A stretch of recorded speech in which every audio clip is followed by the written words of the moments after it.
Bismillah, alhamdulillah, wala quwwata illa billah, amma ba'du. Yang terhormat Bapak Kepala SMA Negeri 1 Balik, Bapak Menteri SPD LPD, yang terhormat Bu Diah Babita Salari SPD dan Bu Khotimatus Sholihah SPD, selaku yang hari ini akan menjadi pembicara dalam diseminasi guru penggerak angkatan ke-11 serta rekan-rekan guru SMA Negeri 1 Balik yang berbahagia. Pertama, marilah kita panjatkan puji syukur kepada Allah Subhanahu wa taala karena pagi hari ini, pagi yang cerah ini kita bisa berkumpul bersama di ruangan ini. Selanjutnya salawat dan salam semoga tetap terhadirkan kepada junjungan kita Nabi Muhammad SAW yang selalu kita nantikan syafaatnya di yaumul qiyamah. Bapak Ibu yang saya hormati, selanjutnya sebelum kita mulai acara ini, mari kita bersama-sama membaca surat Al-Fatihah. Semoga acara pagi hari ini dapat berjalan dengan lancar sebagai pembuka acara pagi ini. Bila hadratin Nabi Mustafa sallallahu alaihi wasallam, Al-Fatihah.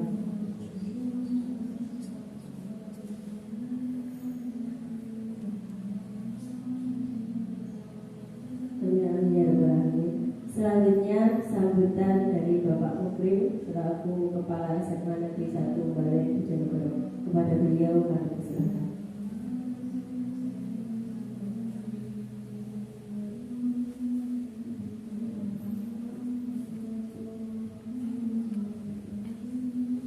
Bismillahirrahmanirrahim. Assalamualaikum warahmatullahi wabarakatuh.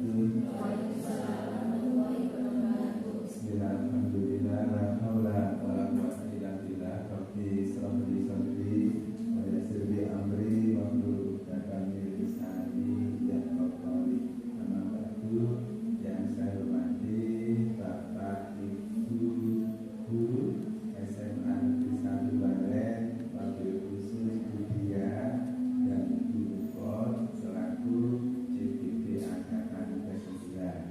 Alhamdulillah, puji syukur pada pagi hari ini kita bisa berkumpul di ruangan SMA Negeri 1 Balen guna melaksanakan diseminasi budaya positif yang insya Allah nanti disampaikan oleh Bu Diah dan Bu Khot.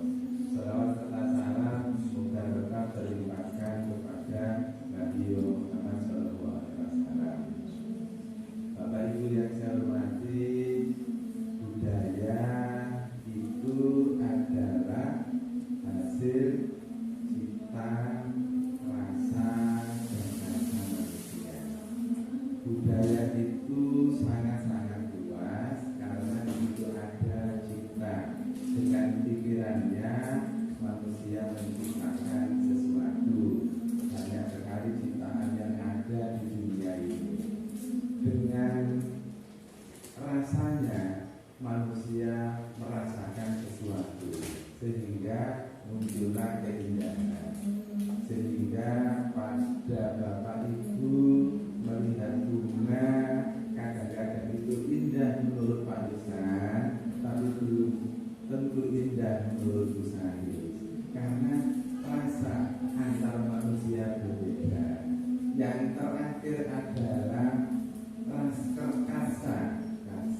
kasa itu adalah kehendak. Manusia itu kalau tidak punya kehendak, maka dia tidak akan bisa melakukan hal yang positif.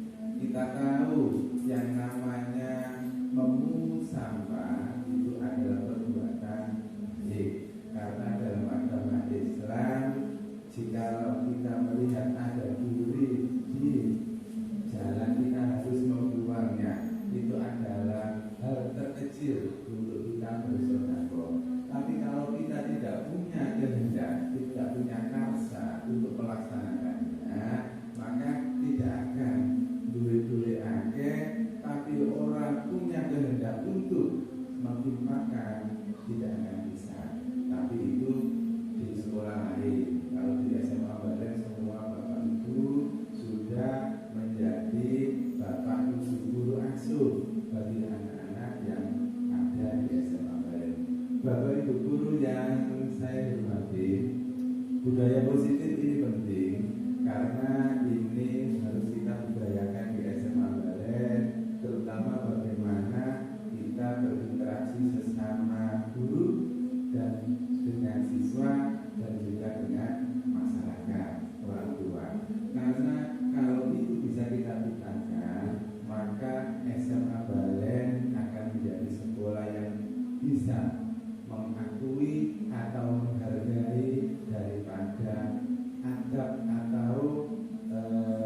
berkomunikasi dengan baik, baik itu siswa maupun orang tua, karena komunikasi yang baik akan menghasilkan predikat kategori yang baik. Dan yang ketiga adalah mari kita bisa membudayakan positif di SMA Baler. Semoga SMA Baler ke depan bisa menjadi sekolah yang berbudaya positif lebih baik. Itu yang bisa saya sampaikan. Mudah-mudahan Bu Mukor, Bu Dia bisa terus untuk melanjutkan dan menyelesaikan tugas-tugas yang ada di calon guru penggerak yang ke-9 dan sukses. Mudah-mudahan bermanfaat dan bisa diaplikasikan untuk hal-hal yang positif. Demikian, mohon maaf. Assalamualaikum warahmatullahi wabarakatuh.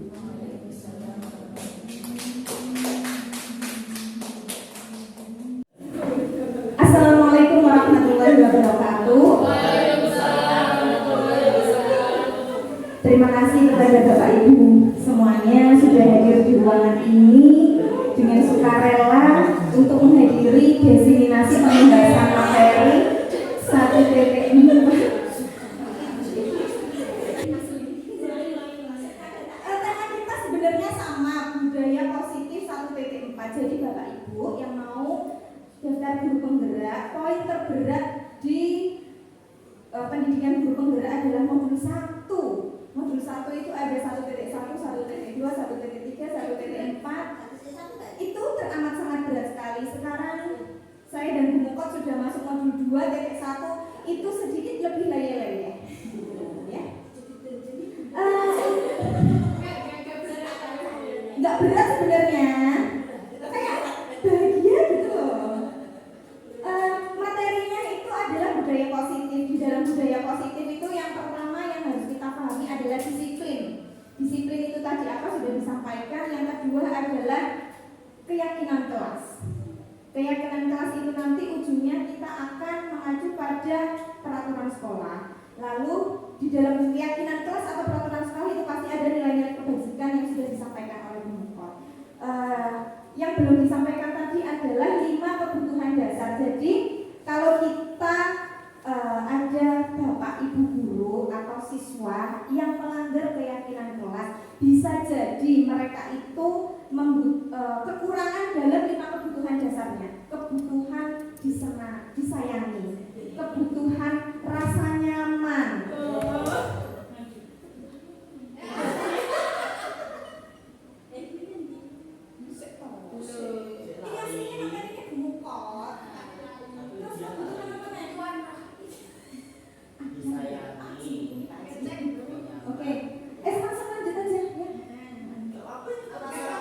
kebutuhan rasa. Jadi orang itu bisa jadi DEW gak berbuat karena mungkin di kelas kurang kita sayangi. Bisa jadi seperti itu. Kebutuhan kebebasan. Kadang-kadang kita awakmu kudu ini, awakmu kudu, mereka terkungkung dengan hal itu sehingga mereka malah melakukan. Karena mereka itu adalah makhluk yang bebas. Kasih sayang, kebebasan, kebutuhan penguasaan, dan kebutuhan bertahan hidup. Kadang mereka datang sekolah karena ini bertahan hidup. Karena dipaksa orang tuanya, kalau kamu nggak sekolah, kamu kasih lagi.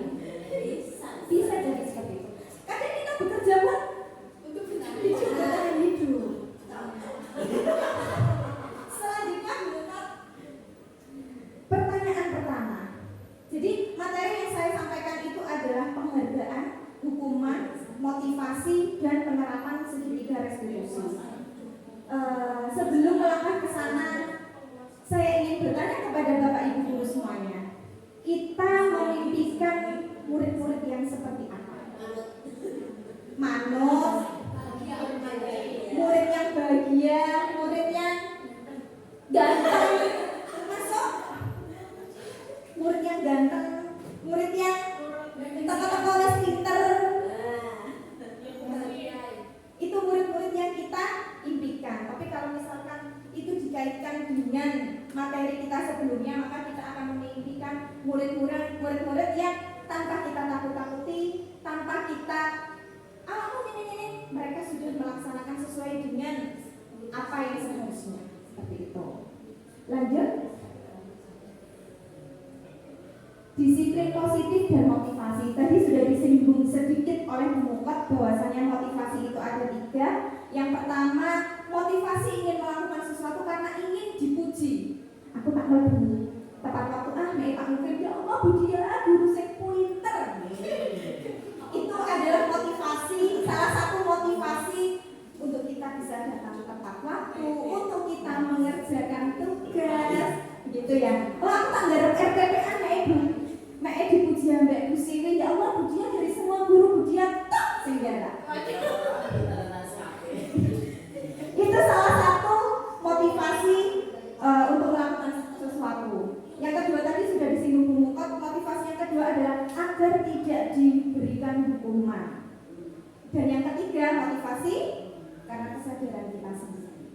Sebagai pendidik, saat Anda perlu hadir di suatu pelatihan, motivasi apakah? Seperti kalau Bapak Ibu guru datang ke sini, motivasi apa yang mendasari Bapak Ibu mau datang ke sini?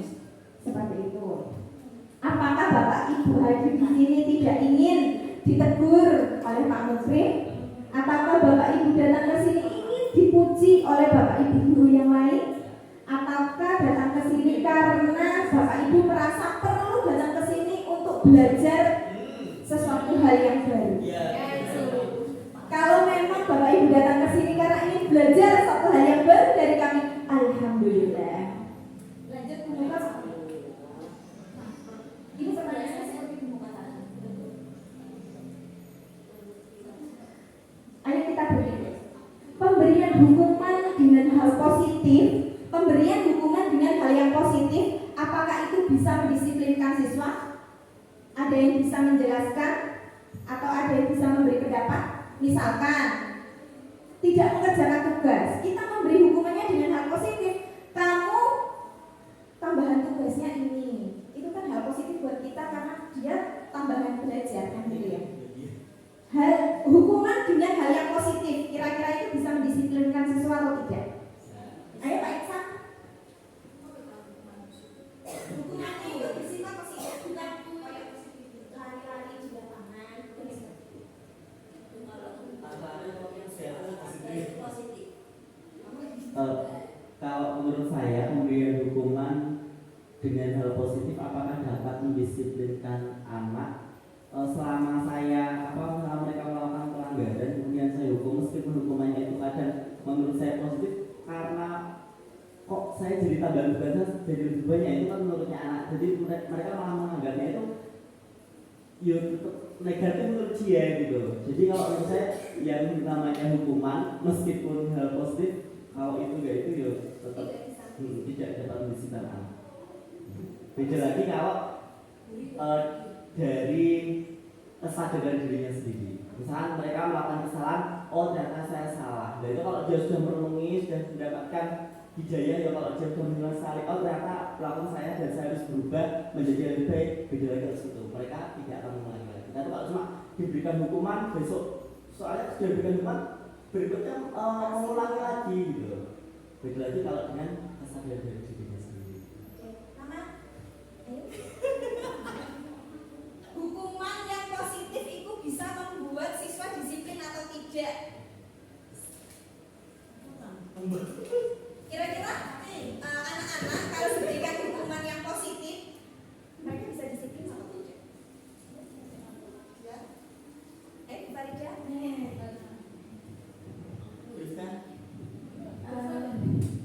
Memberi hukuman dengan hal positif. Saya pernah mencoba Bu, tapi nggak tahu ini positif atau tidak. Kan terlambat masuk ke kelas Bu ya. Saat pergantian jam 1.2 sampai 3.4, saya masuk jam 3.4. Mereka itu bilangnya ke toilet, tapi kalau agak lama saya juga curiga. Ada beberapa anak yang bilang jujur, Bu saya dari kantin, tapi ada beberapa anak yang agak berbohong saja di toilet. Nah, kalau saya suruh duduk langsung itu kok seolah-olah tidak ada sesuatu yang berbeda dengan anak yang lainnya. Akhirnya saya mencoba Bu, ya wes saya mau coba hafalkan surat pendek, saya bilang seperti itu.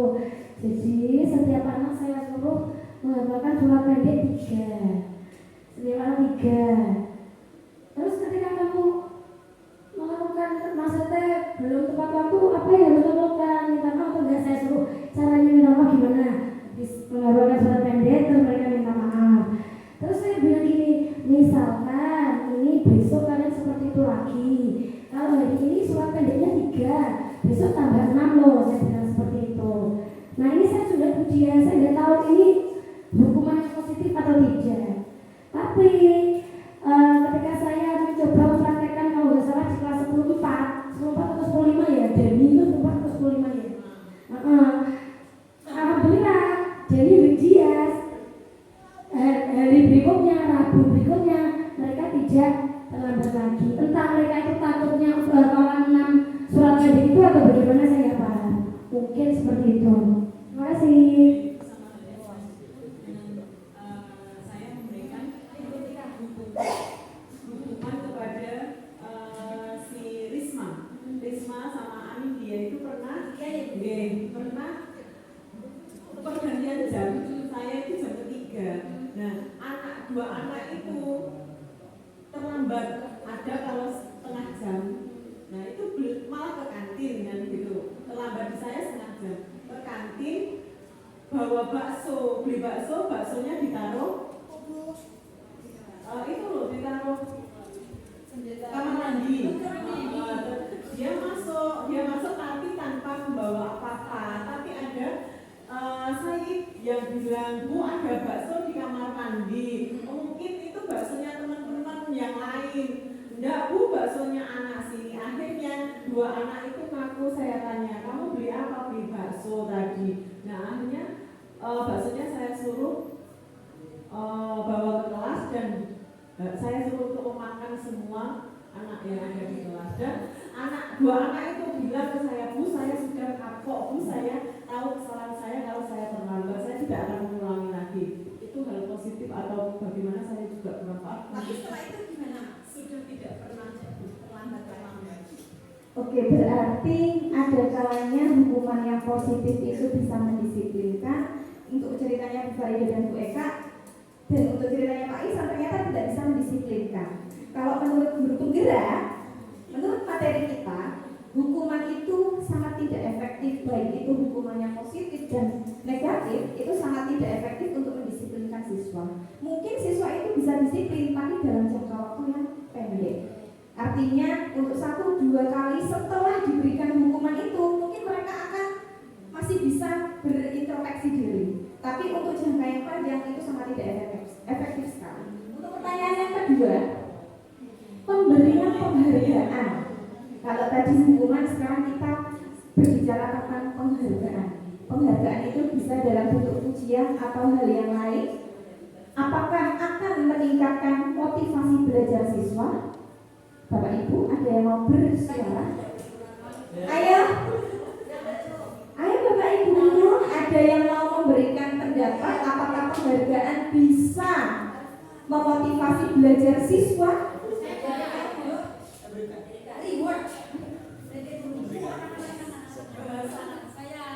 Oke, berikan.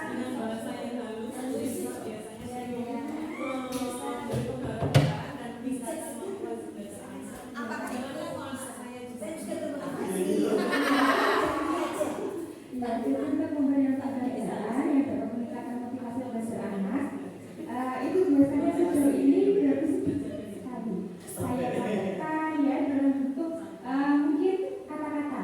Misalnya ketika saya memberikan pertanyaan, ada misalnya saya tanya apakah terkait materi A ini ada pertanyaan. Nah misalnya ada salah satu siswa angkat tangan terus memberikan pendapatnya. Itu biasanya penghargaan yang diberikan baru sebatas kata-kata, misalnya wah luar biasa, wow kamu hebat sekali, hebat sekali. Itu dia. Tapi itu berhasil untuk jangka panjang nggak Brifka? Kalau itu saya amati dalam jangka singkat. Setidaknya membuat anak itu semakin bahagia. Dari interview menjadi interview seperti saja. Paling tidak kebutuhan disayangi itu terpenuhi ya, gitu ya. Tapi kalau sampai sejauh ini, saya pribadi kalau dipuji-puji, saya bukan orang yang mudah dipuji. Bukan sulit dirayu, tapi kayak bagi saya orang yang bermanis-manis di depan saya memuji-muji, saya itu selalu menganggap tadi itu tidak benar. Dan selama ini maaf ya Bu Rifka, bukan berarti ketika Bu Rifka bagus dia semangat, bukan berarti saya menganggap itu sepele, tidak, tapi kan kembali ke teori motivasi. Saya misalkan saya admin DT curhat, saya admin DT, mari ada tuntutan banyak ini, dan motivasi saya melakukan itu bukan karena kesadaran diri saya, jujur dan terus terang, karena tuntutan, gitu ya, karena dipaksa, mau tidak mau, gitu ya, mau tidak mau berarti harus saya lakukan seperti itu. Saya bukan orang yang udah dipuji. Saya nggak suka dipuji, terus terang saja. Saya bujuk suami saya, ya Allah Pak Ayu, itu menurut saya malah bohong. Menurut saya malah bohong, gitu ya. Beda lagi kalau bapak saya yang memuji, itu beda. Kalau orang lain, suami saya, menurut saya itu mereka, maksudnya gini, bukan berarti saya memandang orang lain itu negatif, tidak, tapi menurut saya ketika orang lain memuji itu oke, bagus buat saya, maksudnya oh berarti orang ini memperhatikan apa yang saya lakukan, paling tidak itu. Tapi untuk itu bisa memotivasi saya untuk lebih baik, it's no, ya, gitu ya. Tapi karena yang bisa merubah saya bisa berbaik itu pertama tuntutan. Saya itu orang yang harus dituntut karena itu. Harus dipaksa dan dituntut baru saya akan melakukan. Gitu.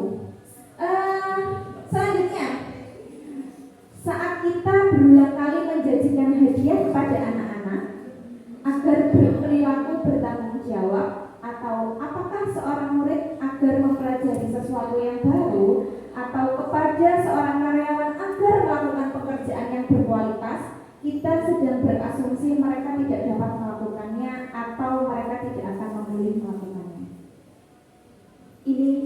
Ini saya banget. Artinya, nek aku dijanjikan hadiah-hadiah, diberikan pujian dan lain sebagainya, itu seakan-akan aku gak iso ya, nek diberikan semangat seperti itu. Kayak suami saya, ya Allah Ayu, kok aku gak tahu Ayu ya, seperti itu. Itu menurut Alfikon, saya juga gak kenal beliau siapa ya.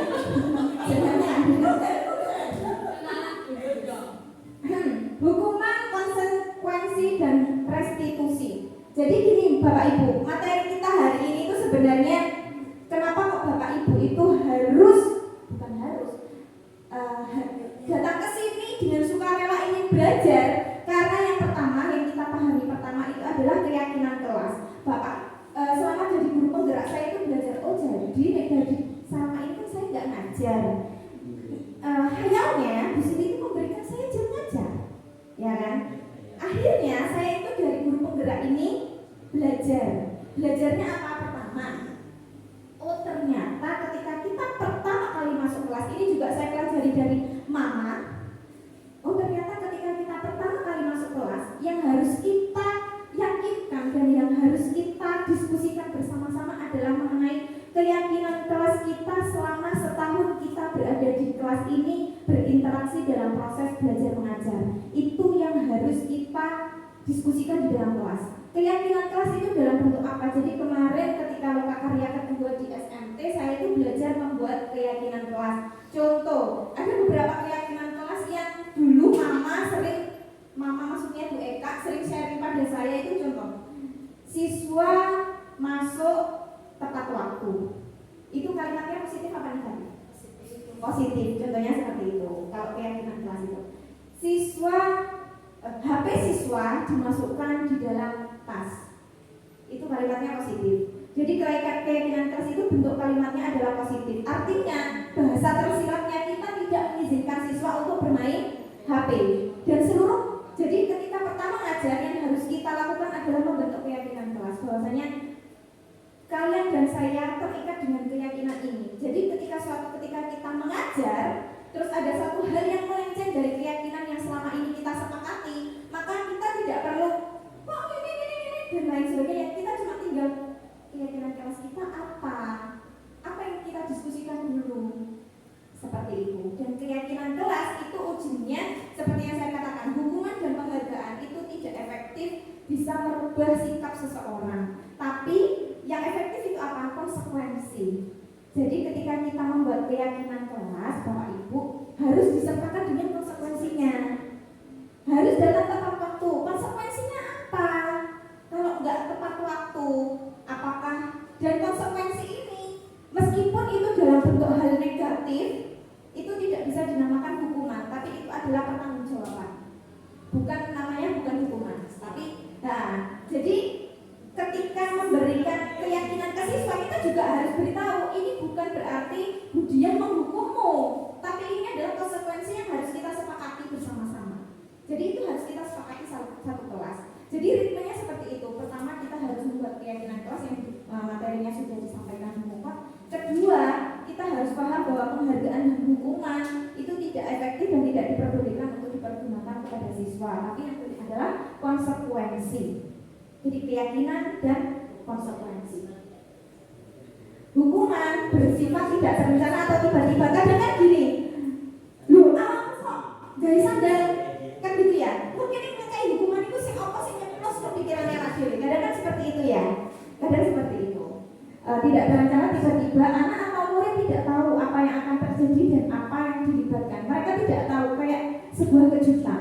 Kayak Bu Rini tiba-tiba memergoi merokok. Hukuman anak A dan hukuman anak B itu bisa berbeda karena dengan situasi yang berbeda, mood seseorang berbeda, perasaan seseorang berbeda, dan hukuman itu datangnya tiba-tiba. Jadi bisa jadi berbeda hukumannya meskipun pelanggarannya sama.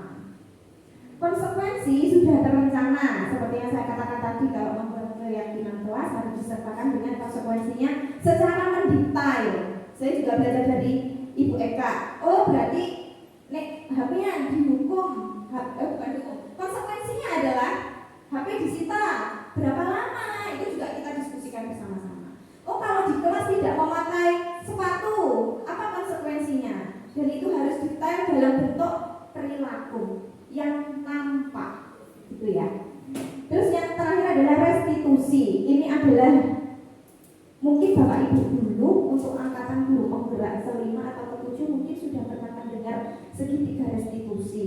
Jadi segitiga restitusi adalah cara Bapak Ibu guru menangani siswa-siswa yang mereka keluar dari keyakinan kelas yang selama ini mereka yakini. Seperti itu. Lanjut. Oh ini pemenuhan kebutuhan tadi yang saya bicarakan. Kebutuhan bertahan hidup, kesenangan, kebebasan, penguasaan, cinta dan kasih sayang. Itu kebutuhan. Saya yakin semua Bapak Ibu guru juga perlu kebutuhan itu, gitu ya. Jadi paling tidak ketika kita tahu kebutuhan sesama manusia, jadi di kelas nanti aku butuh kesenangan sama, dia juga butuh kesenangan. Jadi mari kita membuat pembelajaran ini menjadi menyenangkan. Lanjut. Sekarang ada kasus. Nanti kita akan melangkah ke segitiga restitusi. Jadi gini Bapak Ibu. Jadi yang kita pelajari hari ini adalah pertama kita membuat keyakinan bersama dengan konsekuensinya. Yang kedua bahwa kita paham hukuman dan penghargaan itu tidak efektif, begitu ya. Dan yang ketiga adalah segitiga restitusi. Itu poin intinya. Kenapa segitiga restitusi? Nek segitiga restitusi mungkin Bapak Ibu guru asing yang Bapak Ibu guru kenal adalah konseling. Itu yang selama ini saya lakukan. Seperti itu. Nah artinya apa saya juga nggak tahu. Tapi ketika belajar segitiga restitusi saya langsung gini, oh itu ternyata selama ini yang saya lakukan. Yang namanya segitiga restitusi. Jadi anak-anak yang keluar dari keyakinan kelasnya dan mereka bertanggung jawab untuk menerima konsekuensinya, ada kalanya mereka akan melakukan itu secara berulang-ulang, kan gitu ya. Nah ketika itu sudah dilakukan lebih dari sekali mereka menerima konsekuensinya, maka bisa dilakukan segitiga restitusi untuk mengatasi permasalahan itu. Kenapa kok dilakukan berulang-ulang? Seperti itu Bapak Ibu guru. Jadi kasusnya seperti ini. Ibu Ambar, guru wali kelas 2 SD di SD Pelita Hati, sedang bingung menghadapi ulah salah satu murid di kelasnya yaitu Doni. Beberapa anak di kelas 2A telah datang padanya dan mengeluhkan Doni yang seringkali meminta bekal makan siang kepada mereka dengan paksa. Jika Anda menghadapi situasi seperti Ibu Anhar, apa yang akan Anda lakukan? Menurut Anda, kira-kira apa alasan Doni melakukan itu? Kalau kita aplikasikan di SMA Negeri 1 Balen, kira-kira apa yang Bapak Ibu Guru lakukan ketika menemui muridnya Bapak Ibu Guru meminta jatah makan siang ke temannya yang lain dengan memaksa? Apa yang dilakukan Bapak Ibu?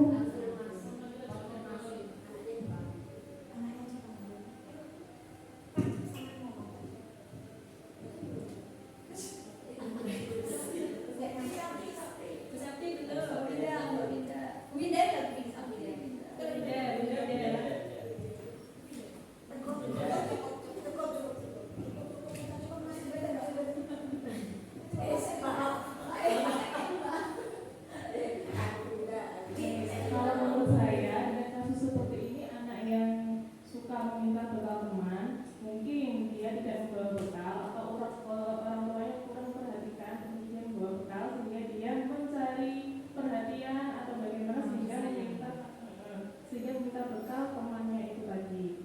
Kalau kalau misalkan saya sebagai gurunya, mungkin saya akan memanggil anak tersebut, menanyai mungkin dia nanti bisa curhat. Menanyai dalam arti kita ngobrol dua orang yang empat mata, jadi menanyai kira-kira apa sih yang menjadi permasalahan dia sehingga melakukan hal tersebut. Ada masalah apa? Saya yakin mungkin dia ada masalah. Ada Bapak Ibu yang lain? Apa yang kira-kira dilakukan? Di sini, kata? Teman anak saya juga sering seperti itu. Ya memang ada orang tuanya, ada yang anaknya, ada yang anaknya banyak, sehingga tidak sempat untuk menyiapkan bekalnya, atau mungkin uang sakunya kurang.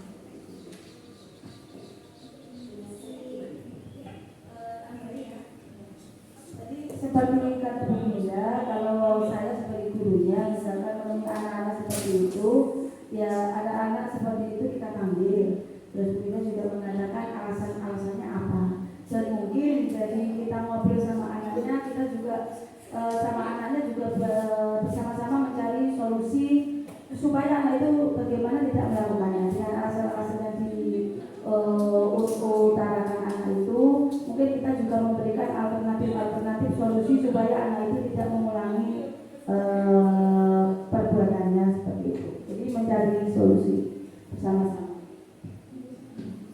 Terima kasih Bapak Ibu. Next, Bapak. Jadi seperti yang saya katakan tadi, kadang anak itu melakukan sesuatu karena ada kebutuhan dasarnya yang mungkin belum terpenuhi, gitu ya. Bisa jadi anak yang tadi tidak membawa bekal, minta secara paksa bekal kepada temannya, bisa jadi dia kurang cinta dan kasih sayang, gitu ya. Mungkin di rumah dia kurang begitu diperhatikan dengan orang tuanya, atau di kelas sebenarnya dia itu kurang cinta dan kasih sayang dari temannya, akhirnya dia nyomot-nyomot biar diperhatikan, bisa jadi seperti itu. Iya, lanjut. Ini video.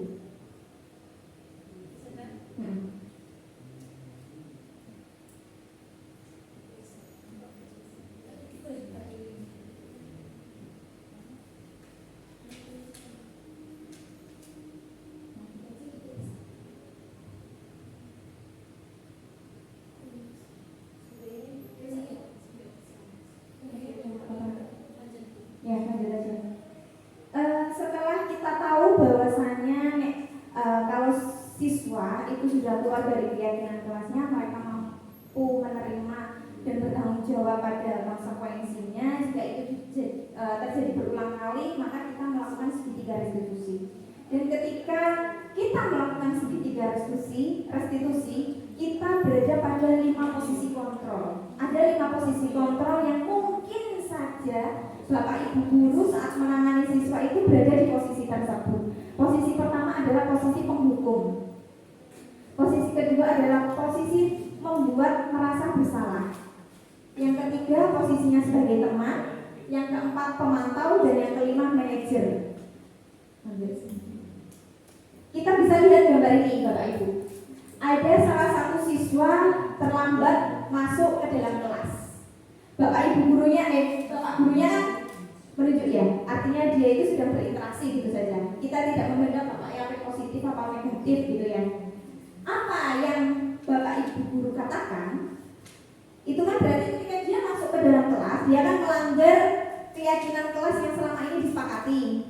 Ada konsekuensinya. Ketika kita membiarkan siswa untuk menerima konsekuensinya, kita akan berada pada 5 posisi kontrol yang mungkin Bapak Ibu guru pernah berada di posisi tersebut. Yang pertama, Bapak, posisi penghukum.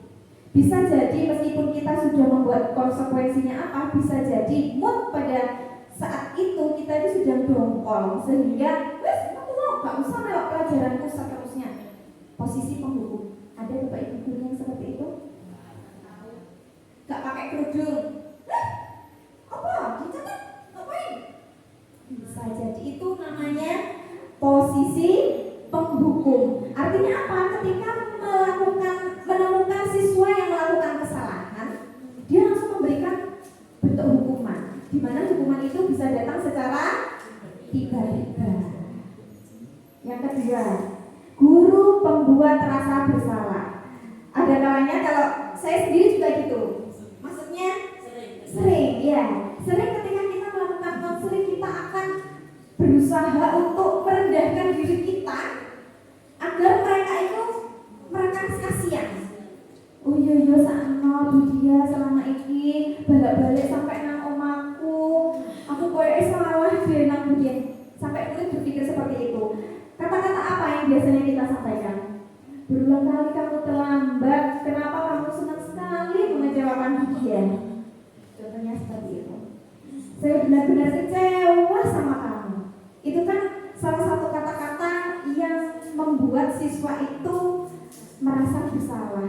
Bersalahnya itu bukan karena bersalah dia terlambat masuk, tapi bersalahnya karena kepada sesama manusianya.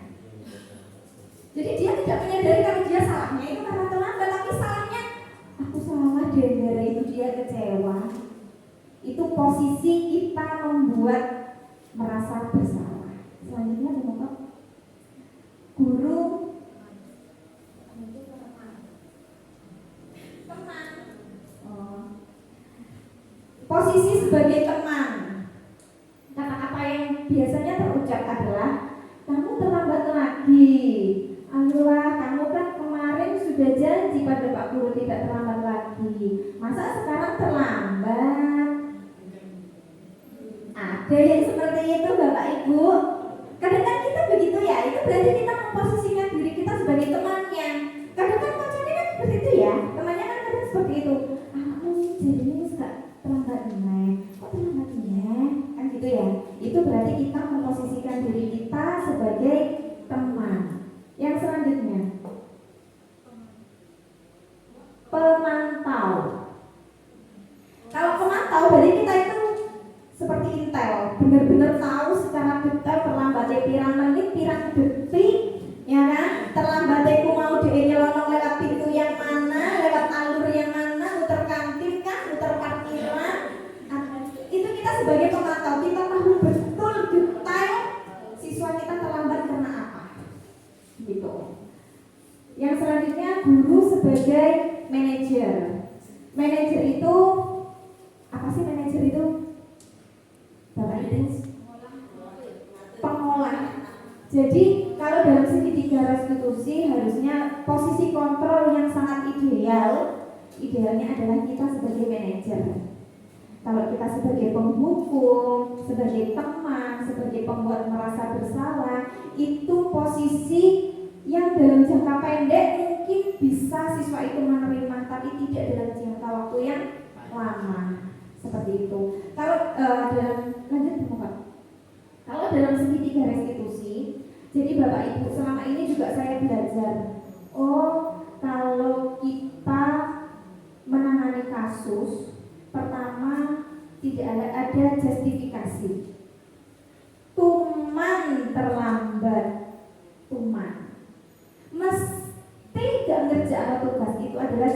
sertifikasi, kita sudah ngecap.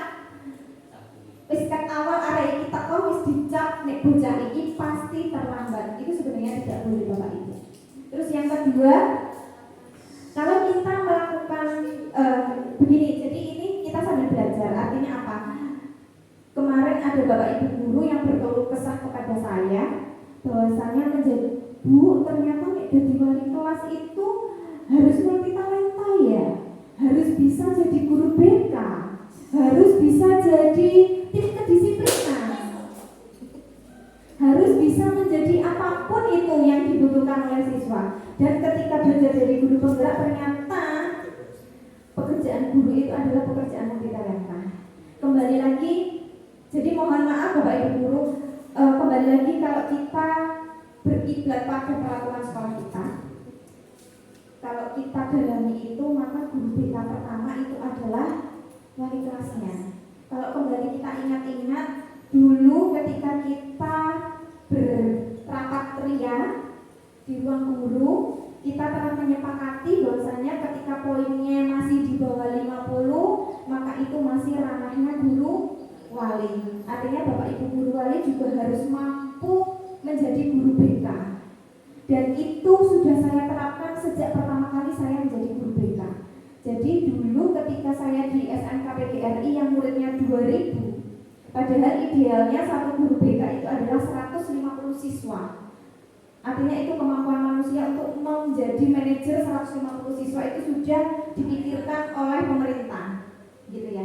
Dan ketika di SMA Balen satu guru BK itu 200 sekian siswa, kan begitu. Itu artinya di batas kemampuan guru BK itu sendiri yang seharusnya 150. Dulu saya itu kalau di SMK saya yang lama, saya itu menangani 600 sampai 700 siswa. Guru BK-nya satu saya, karena muridnya 2.200. Dan semua guru wali itu wajib memiliki dasar-dasar penanganan kasus siswa. Jadi alhamdulillah saya lolos CGP itu salah satunya mungkin karena itu.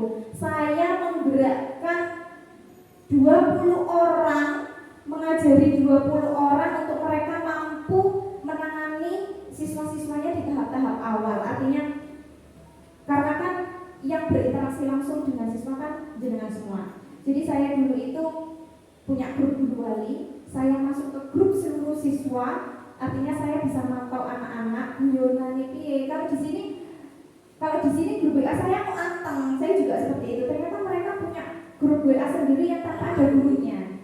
Dulu saya itu masuk ke grup WA yang tanpa ada gurunya. Saya masuk di situ. Jadi itu adalah cara saya mengetahui pergaulan anak-anak, bahasane arek-arek. Oh, arek ini ternyata ngomong seperti ini. Kita bisa tahu karakter satu masing-masing dari anak itu dari interaksi mereka di grup seperti itu. Dan dulu ketika ada siswa bermasalah seperti yang saya makanya ketika di SMA Balen, oh ini poinnya 50 baru ke guru BK, itu sangat oke sekali saya dengan itu. Karena apa? Itu akan membantu saya untuk memanajemen. Karena tidak semua kasus itu yang selalu saya bikin saya dongkol. Artinya itu saya selalu berhati untuk melakukan adalah ujung-ujung digonang BK. Ujung-ujung digonang BK. Padahal saya tidak tahu latar belakangnya itu seperti apa. Saya tidak tahu bagaimana ini gaya apa disek kok iso gaya ini kan seperti itu ya. Kadang kan seperti itu. Kadang arek terlambat ujung-ujung digonang BK. Arek kan di kelas misalkan di kelas tidur dikongkon nang BK, apa nang BK gak kalah turu. Ya kan? Saya yang agak dongkolnya seperti itu. Artinya apa?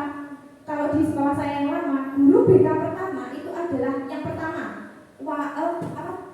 Guru pelajaran yang sedang mengajar itu adalah guru BK pertama. Jadi ketika siswa ngantuk, sing nangani itu kudu dijerengan BK, tapi dia harus mampu menangani siswanya itu.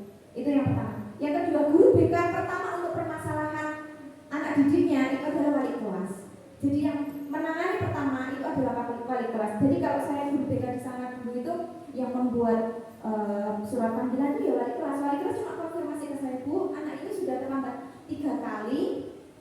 Ini saya panggil ya. Maka saya akan iya, karena kan yang tanda tangan nanti di surat panggilan itu guru BK. Iya Bu, dipanggil. Dan kalau di sana, ya saya pertama juga minta maaf kalau di sini mungkin saya tidak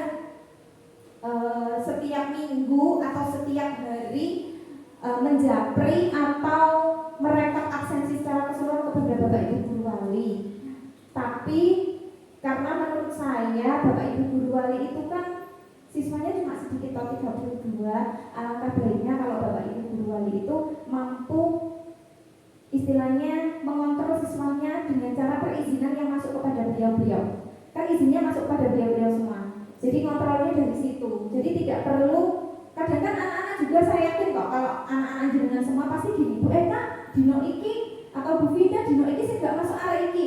Itu kan seharusnya jenengan ketika mendapat laporan itu berkali-kali, minimal 3 kali, itu harusnya sudah ada tindakan seperti itu. Jadi saya bukan berarti saya ini sok-sokan membuat jenengan harus menambah pekerjaan, enggak, tapi itu adalah sebenarnya angka yang paling idealnya seperti itu, harusnya begitu. Jadi tidak ujuk-ujuk digonang BK, ujuk-ujuk kok Bu Ari ini gak mau bupet bolu, padahal beliaunya belum pernah memanggil orang tuanya, belum pernah memanggil anaknya, tapi ke BK ingin saya yang memanggil, gitu loh. Bahasa tersiratnya ingin saya yang memanggil, saya ingin berkata tidak itu ya sawangane, kayak saya tidak memberikan pelayanan gitu ya. Tapi kalau saya iyakan itu akan menjadi ketumanan yang berulang-ulang untuk dilakukan Bapak Ibu guru wali. Seperti itu. Lanjut Bu Mopa. Dalam segitiga restitusi, restitusi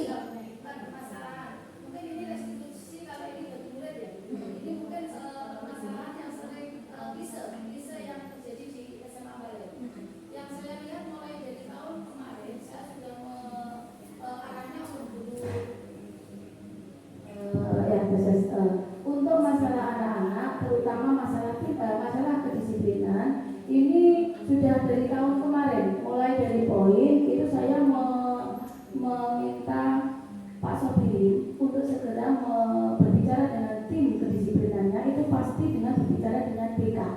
Nah selama ini itu tidak pernah dibicarakan. Nah yang menjadi klise masalahnya yang ada di SMA Badan itu sering terjadi, guru kan juga ini langsung dibawa BK, guru ikut. Dan Budian itu juga punya masalah seperti itu dan tidak ada penyelesaian sampai saat ini. Jadi pompong seperti ini.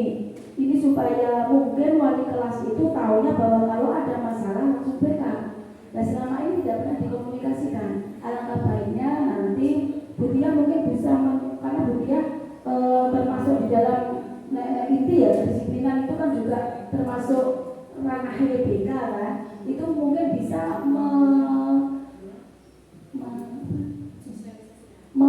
meminta Pak Sobiri, karena poin itu baru tahun ini dan tahun ini Budian meminta ayo Pak duduk bersama tim kedisiplinan. Mungkin tim kedisiplinan itu seperti ini, langsung cekel, cekel. Masalah itu tidak bisa dicampuri dengan bukan seperti itu. Saya tidak bisa langsung masuk pada BK. Ayo dibicarakan dengan Pak Sobiri. Ini pompong BK tim kedisiplinan kalau sudah matang disosialisasikan ke wali kelas. Kayak kemarin kan waktu poin itu kan tidak dibicarakan poinnya pokoknya sampai ini. Lah alurnya seperti apa? Kan kemarin jawab Pak Sobri nanti dibicarakan sendiri. Sampai detik ini pun juga belum dibicarakan. Jadi Budian selalu mungkin BK selalu menerima kok aku padahal kan harusnya nggak seperti ini kan dia punya pengalaman di sekolah lain. Nah pumpung itu ini juga menjadi masalah kita bersama. Ayo mungkin dari Budian yang lebih tepat ngajak Pak Sobiri, ngajak tim kedisiplinan dan BK dulu godok. Ikut biaya kalau sudah itu tergodok itu baru ke wali kelas. Caranya seperti ini. Dan saya seperti WA grup maaf yang tidak masuk ini. Sebenarnya itu kemarin juga saya jangan di grup. Tetapi wali kelas itu punya anggota atau pengurus kelas langsung ke kelas yang gak lebu ini karena sakit. Jadi guru pikir tidak perlu merangkum di situ. Puter ternyata wali kelas yang sudah masuk ke grup opera itu tidak melaporkan ke anak-anak. Ini pernah kejadian ke saya. Waktu saya ini kemana nggak masuk, nggak tahu Bu, mungkin izin ke wali kelasnya lah. Itu kemarin saya sampai lupa belum menyampaikan. Jadi seperti anak-anak nggak masuk jangan dilaporkan.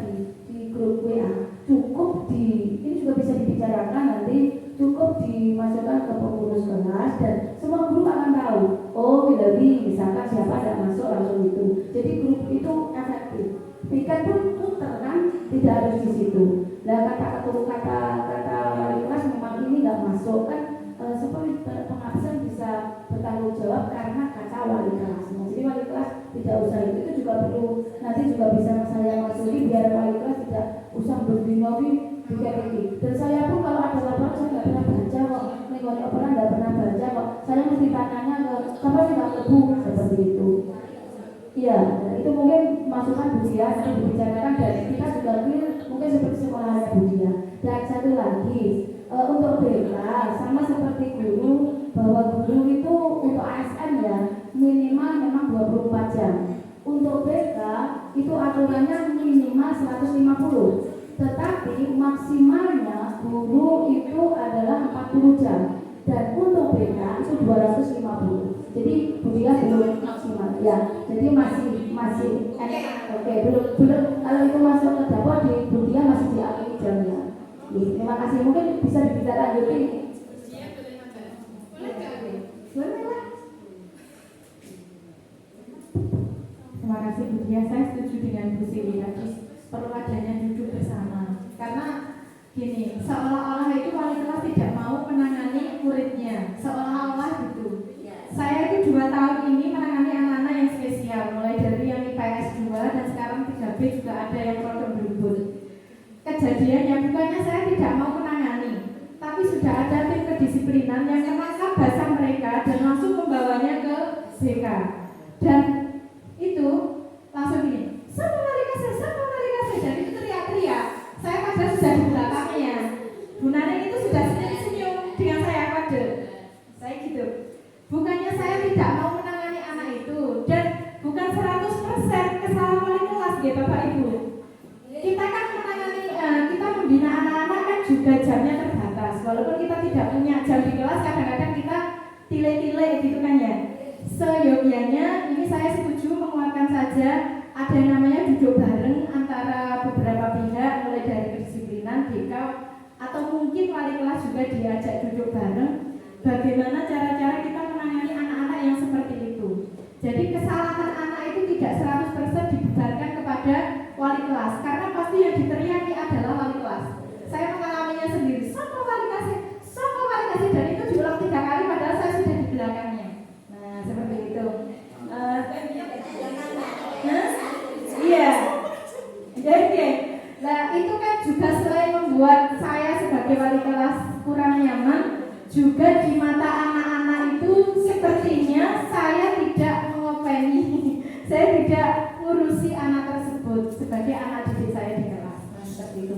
Terima kasih Bu Dia, saya hanya menguatkan pendapatnya Bu Sili, perlu adanya duduk bareng. Terima kasih. Kalau Pak Sok mengajak saya duduk bareng, pasti bahasnya DP. Kalau untuk bahas, nah terus gini Bu, mohon maaf Bu Sili ya, saya kemarin itu WA ke grup wali kelas 10. Saya WA-nya itu Pak, saya sebelum WA ke grup kelas saya WA Bumukot. Bu, aku ngirim nang grup wali kelas, kira-kira dianggap jahat orang. Aku WA Bumukot. Terus Bumukot gini, bahasamu kayak bahasa segitiga restitusi.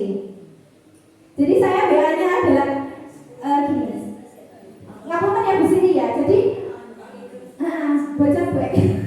Jadi kemarin itu saya WA guru wali kelas 10. Saya gini, saya WA itu karena pada dasarnya saya mikirnya gini Bu Sili, bukan berarti kita belum duduk bareng kok Bu Dia wis ngomong enggak, tapi saya mikirnya gini, pas kita rapat tata tertib, kita sekilas sudah membahas bahwasannya nek arek iku poinnya belum 50 kan jangan ke BK. Dulu kita kan sekilas bahas ngono ya Bu Sili ya. Kalau poinnya 50 lebih berarti itu urusannya sudah panggilan orang tua bertemu dengan BK. Kalau bolos atau terlambatnya poinnya 20, 30 itu artinya orang tuanya dipanggil tapi menghadap wali kelas kan gitu. Kita sekilas dulu kan bahas itu. Terus saya itu kemarin ya mohon maaf mungkin saya dianggap itu jahat atau saya dianggap marah oleh beberapa guru wali gitu ya. Karena saya bilang gini, Bapak Ibu, apakah Bapak Ibu ingat peraturan sekolah kita? Tak bilang gitu.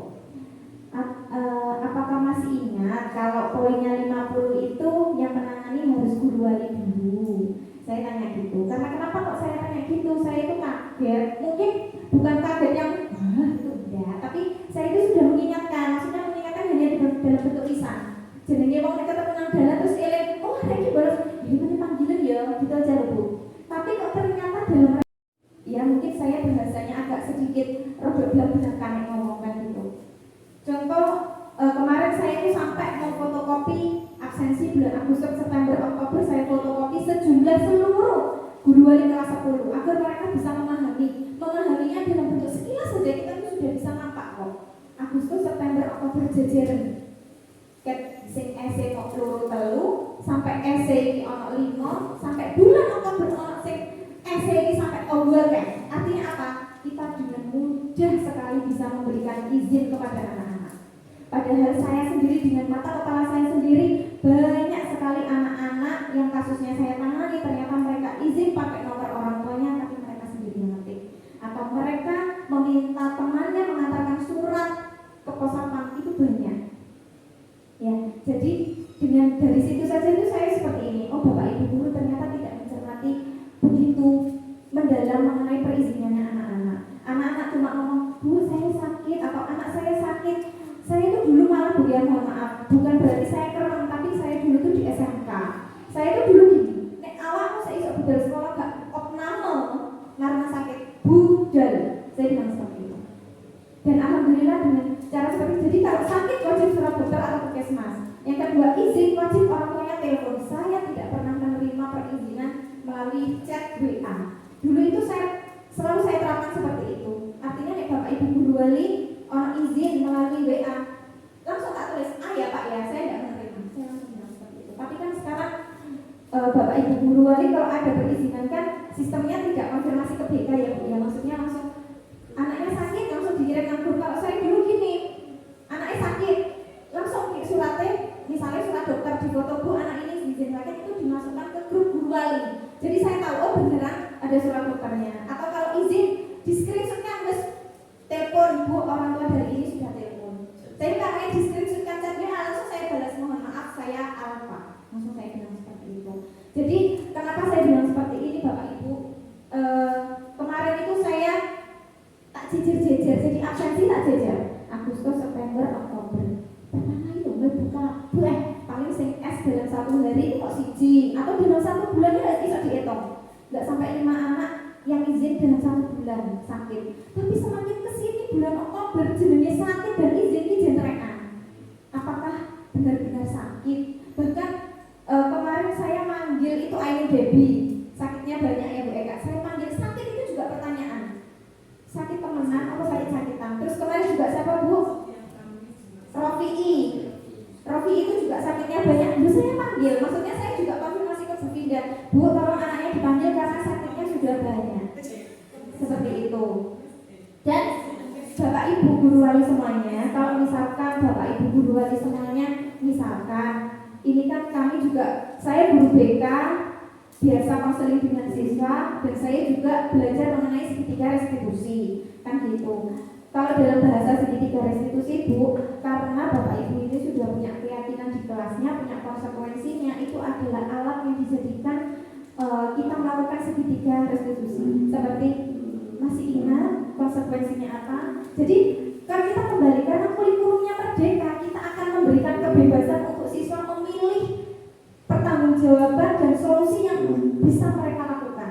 Jadi bukan berarti aku nek bolos konsekuensinya ini berarti ini sudah paten seperti itu, tidak. Tapi dalam segitiga restitusi kita akan berdiskusi bersama-sama apa solusi yang bisa kita lakukan atau apa solusi yang bisa kamu lakukan untuk memperbaiki kesalahan. Dan itu bisa di luar dari konsekuensi yang selama ini kita sepakati. Seperti itu Bapak Ibu.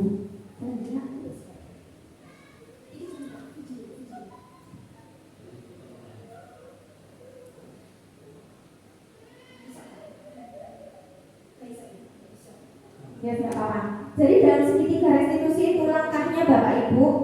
Jadi ini yang harus Bapak Ibu tahu nanti kalau misalkan Bapak Ibu guru wali di sini menangani siswanya. Yang pertama Bapak Ibu perlu menstabilkan identitas bahwa mereka itu adalah manusia biasa, mereka bisa berbuat salah, kesalahan itu adalah hal yang wajar, semua manusia pasti berbuat kesalahan.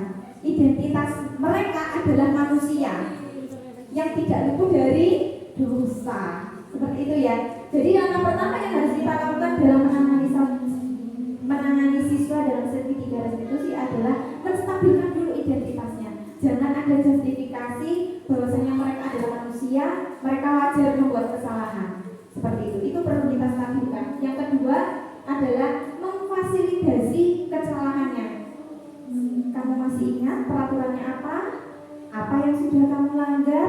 Konsekuensinya apa? Itu perlu disadarkan. Artinya validasi tindakan yang salah. Mereka harus sadar kesalahan mereka sendiri itu apa, tanpa harus kita ngomong kamu gini, tanpa harus seperti itu. Kita menyadarkan dengan memvalidasi kesalahan mereka. Masih ingat nggak peraturannya apa? Masih ingat nggak konsekuensinya apa? Apa yang sudah kita yakini selama ini? Seperti itu. Dan yang terakhir adalah menanyakan keyakinan. Artinya ketika dia melanggar keyakinan, kita tanya kembali apakah keyakinan yang kita sebelumnya itu berat, gitu ya, sehingga kita, ayo kalau itu berat, keyakinan apa yang harus kita bentuk sekarang kepada anak itu. Lalu apa yang bisa kamu lakukan dengan keyakinan yang lama yang sudah kamu langgar, seperti itu. Jadi mereka akan berpikir secara mandiri dan sendiri kesalahan mereka apa, dengan solusinya apa. Seperti itu Bapak Ibu. Lanjut. Ini sudah menstabilkan identitas, memvalidasi dan menanyakan keyakinannya. Semoga apa yang saya sampaikan nanti ketika Bapak Ibu guru menangani paling terdekat adalah anak didiknya, perwaliannya, bisa memakai cara yang sudah saya sampaikan salah satunya. Seperti itu Bapak Ibu. Terima kasih sudah